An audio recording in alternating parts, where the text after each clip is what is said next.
There is a secret known only by monks who rise before dawn, sages who whisper to the stars, and those who walk barefoot beneath the moonlight. It is this: when he doesn't call, when the message never comes. It may not be rejection. It may be divine redirection. Stay with me, and by the end of this path, you will no longer wait in confusion, but walk in clarity. You will no longer chase but align. You will not plead for presence. Feel chosen by time itself. There is a stillness that speaks louder than words, a silence more powerful than any declaration. For those who are truly awake, silence is not absence. It is presence in its most sacred form. When he doesn't call, when he doesn't message, many immediately believe it is a closing door. But the one who walks the inner path learns to look again. For what appears as rejection may be the universe speaking in its oldest language. Silence. The cosmos is not rushed. It speaks in seasons, in winds, in the pauses between breaths. Just as a tree must endure the silence of winter before it feels the warmth of spring, so too must we learn to trust the sacred quiet of waiting. Silence is not a void. It is a mirror. When you are not receiving from the outside, it is a signal to turn inward, to observe your attachments, to listen to your breath, and to ask not, why is he silent, but what is silence showing me? A monk once told his student, the tea only cools in silence. If you stir it constantly, it will never settle. In the same way, our hearts must sometimes settle in the quiet to see what is true beneath the surface. In this space, between what you desire and what has yet to arrive, the soul is invited to mature. Many believe love is about presence, about constant validation. Divine love, sacred connection, begins not with another, but with peace in your own being. Observe the owl. It does not chase the wind. Waits, listening with full presence, and when the time comes, it moves, not out of desperation, but from deep knowing. In daily life, you may have found yourself refreshing your screen, waiting for a message caught in the tension of hoping.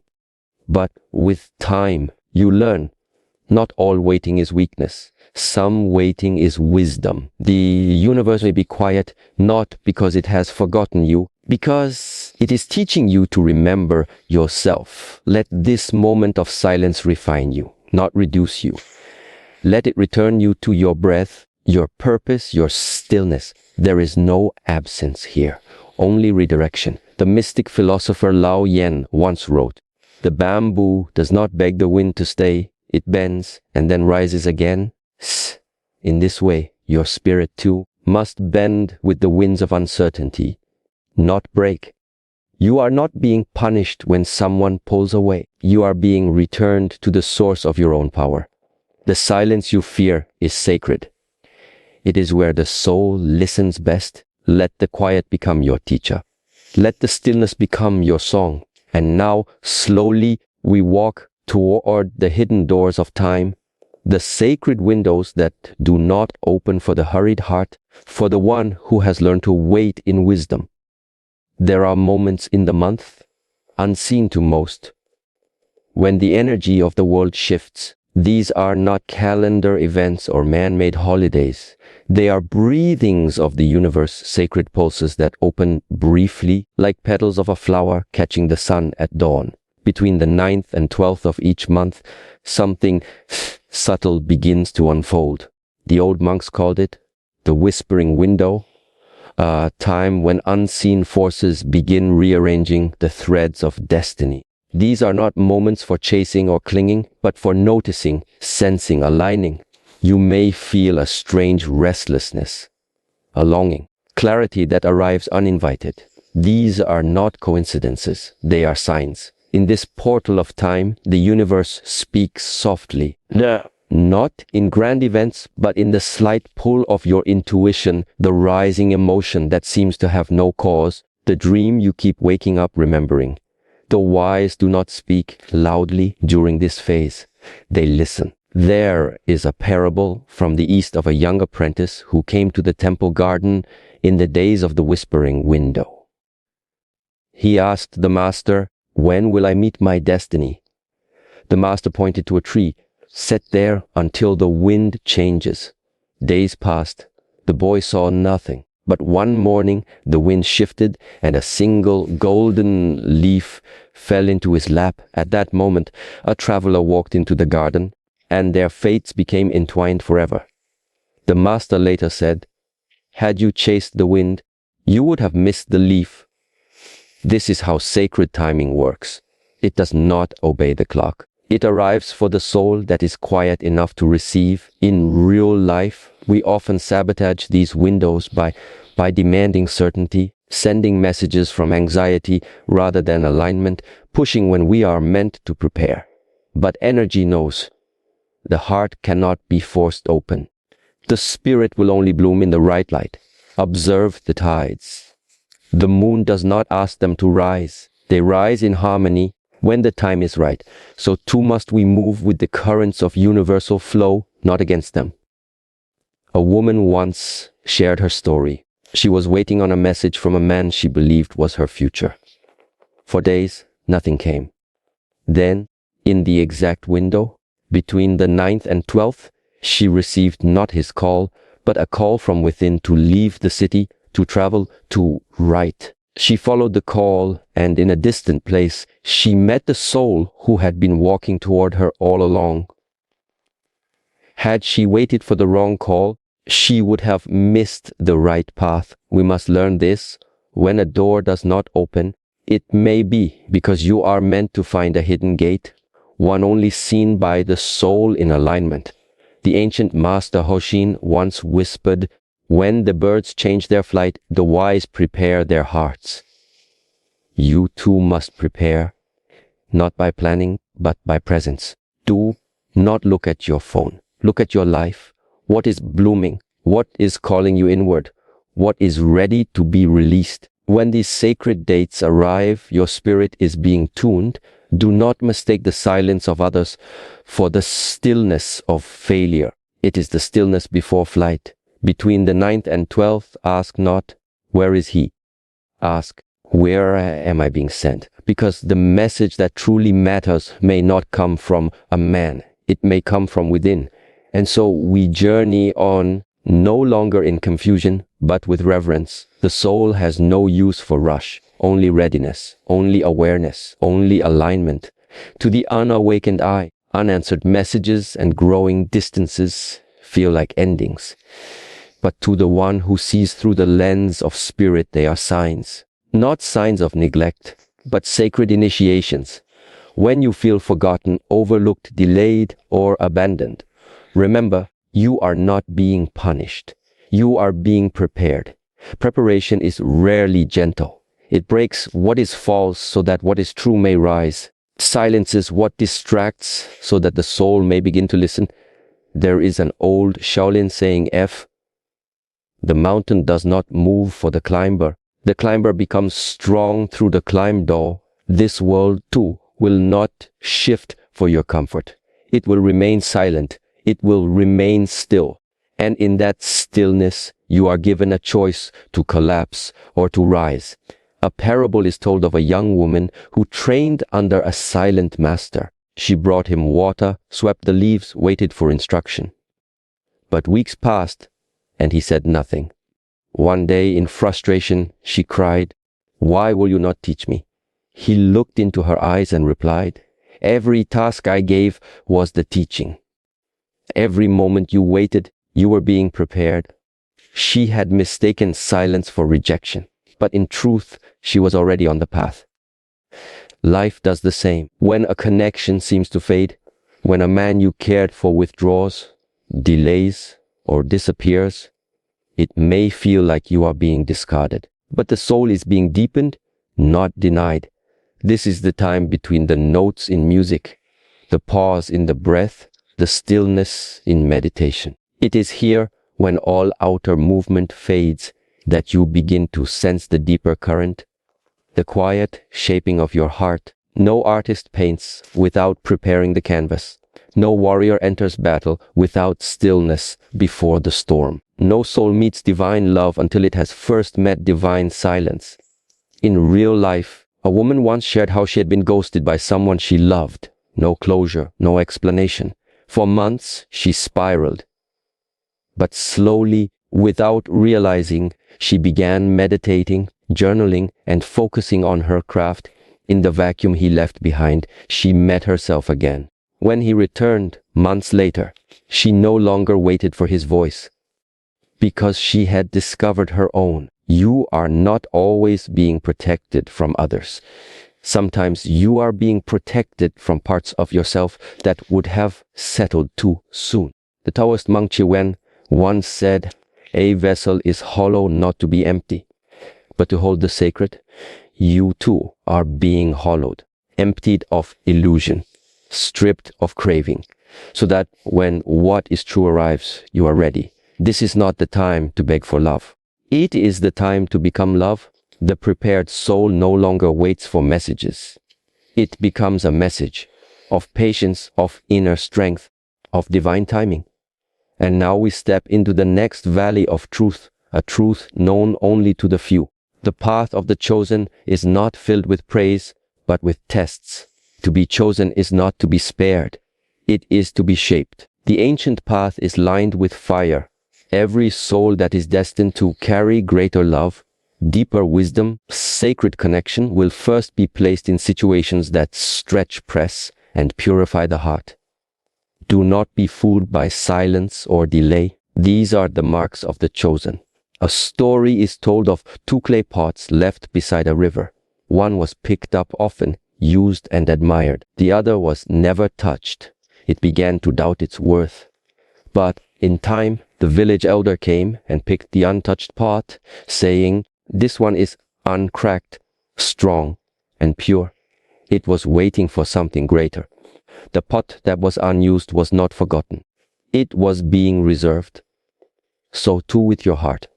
The longer you feel you have waited, the deeper the work being done within you. The universe does not rush the sacred. Between the 14th and 16th of each month, the veil begins to thin, and with it comes the energy of resistance. You may find yourself feeling misunderstood, anxious, or emotionally vulnerable. This is not weakness. It is the divine sharpening your edges. During this time, the soul is shown its shadows, and often the ones we care for begin to pull away. This is a design, not a disorder. You may say, "But he was so close, now he is distant." Perhaps the distance is your invitation. Not to chase him, but to chase truth. A river is not shaped by calm waters. It is carved by resistance, by rocks, by the push of force against stillness. Your emotional pain is not a punishment. It is a sculptor forming you into something more refined. In the quiet spaces between love's blooming and its becoming, you may feel alone. But look again. Even the stars disappear before dawn. A woman once said that every relationship that fell away taught her something more essential than the ones that stayed. She learned not just what she needed, but who she truly was. She began to attract not from emptiness, but from fullness. When you are chosen, life will not allow you settled. It will remove comfort. It will delay what is not aligned. It will test your desire, not to break it, to refine it. The mystic poet Lao Tian wrote, "He who walks toward the mountain must not curse the rocks. They are the proof that he is on the right path." So too, when you are being tested, do not curse the silence. It is the sign that you are not ordinary. You are being shaped for something sacred. Do not rush back into old patterns just to feel safe. Let the test complete its work. The chosen are not loud. They are steady. They do not panic in the storm. They become the eye of it. Now, breathe gently. Let your heart become still. Feel the preparation. Feel the test. Know that it is forming something eternal in you. You are not here to chase love that comes and goes like the tide. You are here to embody a love that is rooted in the sacred, anchored in self-knowing, and untouched by the passing winds of momentary attention. And so we walk deeper, past the noise, into the cave of self, where all that is false is burned away and only the sacred remains. There is a voice inside every soul that speaks without words. It whispers between thoughts. It nudges in quiet moments. It warns us when something is wrong and calls to us when something is right. This voice is not the product of reason. It is not bound by logic or fear. It is the voice of intuition, the echo of the timeless within us. When someone does not message, does not call, we are tempted to look outward for answers. But the true answer always begins within. What did your spirit feel long before the silence came? What did your body sense in his presence? Did the energy flow like a clear river? Or was there a weight you ignored? The path of awakening requires that we learn to trust not just what we see, but what we feel deeply, in the still waters beneath the surface. Intuition is not a superstition. It is the compass of the soul. And those who follow it walk a path others may not understand, but that always leads them to truth. A story is told of a young disciple who wished to travel to a distant temple. He asked his master which road to take. The master closed his eyes and said, "There is a path hidden by mist. You will not see it. Your feet will feel when it is right." The disciple walked, unsure, until he reached a fork in the forest. One path was wide and well lit, the other narrow and shadowed. His eyes said one thing, but his breath, his chest, his very skin felt drawn to the darker trail. He followed it, and at the end he found the temple not marked on any map. So it is with the choices we face in love and life. Sometimes the most obvious path is not the true one. Sometimes silence is not rejection, but redirection. And it is the quiet voice inside that knows where we truly belong. In daily life, you may remember a time when you felt something was wrong, though no evidence existed. You sensed deceit in someone's smile. You felt love where no words were spoken. And when you honored that feeling, you were protected or guided or brought closer to what was real. That was your intuition, the spirit speaking without sound. In a world that honors noise, you must become one who listens. Intuition does not scream. It hums like a mountain spring, pure, ancient, and sure. There is a quote attributed to lesser-known Chan master. Yuan Laof, the wind changes long before the trees bend. The wise feel what the eyes do not see. So when he does not call, ask not only what he is doing, ask what your soul is feeling. Does it feel drained or does it feel free? Do you feel abandoned? Or strangely, finally at peace? Sometimes what we call heartbreak is the soul's relief. You are not just living in a body. You are a river of unseen knowing connected to the pulse of the stars, the rhythm of the oceans, and the memory of all who have walked before you. Trust what arises from that river. It is your guide through the mist. And as you trust, you become aligned. Alignment is not perfection. It is the state of being where your thoughts, your emotions, and your actions move together, birds flying in formation like waves rolling to the shore. In love, we often lose this alignment. We bend our truths to be accepted. We silence our needs to be kept. We ignore misalignments to preserve illusion. But the soul always knows when we are off course, and it waits for us to return to center, to the place where peace is not dependent on others, but arises from integrity. When he does not reach out, perhaps it is not a rejection, but a correction. Perhaps life is not withholding connection, but protecting alignment. A parable tells of a woman who tended a garden by the river. She planted roses too early one season. A frost came and ruined the buds. In grief, she asked the river, "Why would you let me hope if you were only going to take it away?"